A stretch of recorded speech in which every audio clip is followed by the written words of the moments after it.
Welcome back to another video today, guys. Today we're going to be, don't mind the papers. Today we're going to be having a look at the brand new Ecosphere that I created about a week ago. So I've had time to let the water settle and clear, and I've seen quite a few interesting things. So hopefully we can dive right in, no pun intended, and I'll explain to you how this thing works. To start things off, we have probably one of the most important parts of our ecosphere, that being our plant life. This is some basic water grass that I found on a creek bed where I took most of my other ingredients from. It seems to be growing in very nicely. Unfortunately though, I couldn't plant the roots as well as I would have liked to, as the lid to the jar is a little bit too small. Now, this and all the other plants in here help circulate the oxygen throughout the ecosphere.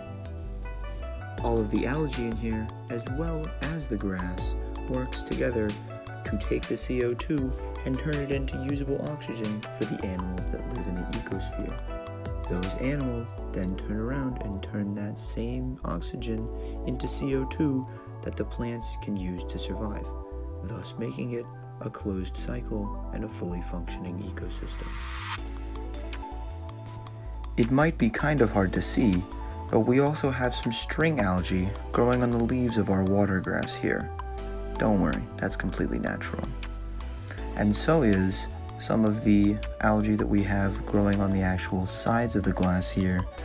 Unfortunately, my camera is a little bit bad at focusing here, so I'll see if I can do something to help point it out to you.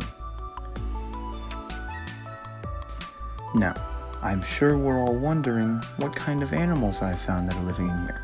Unfortunately, I've not found a whole lot yet.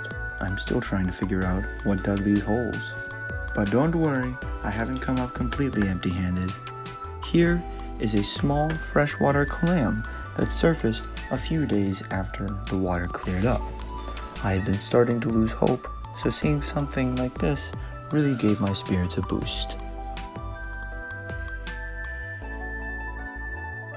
Now, one thing that I do find to be extremely interesting is, watch here in a second, you'll actually see, there it is, the clam retracts its feeders a little bit as it must have come into contact with something outside of itself. And if you look super closely throughout these few clips of the clam, you can actually see some small white specks swirling around it. I assume those to be small crustaceans or isopods. Now, here is the spot where the clam surfaced, but it's a few days earlier. And here is my shelf. My apologies for that. I had my suspicions that the clam might, or something might pop out here because of the suspicious pile of debris. And here is that same spot 1 day later, today to be exact. As we can see in the distance, the clam has managed to pull itself across the ecosphere, and he left quite a trail. I'm not quite sure what you're looking for, little friend, but I hope that you find it. Unfortunately, that's all the updates from my 1 week video for this ecosphere. Don't worry, I have plenty more ideas in development, and hopefully some of them will be released soon. Those may include more ecospheres or other ideas entirely. I'm not quite sure which ones I'll do first, but I hope you guys had a great time watching, and I'll be sure to catch you later.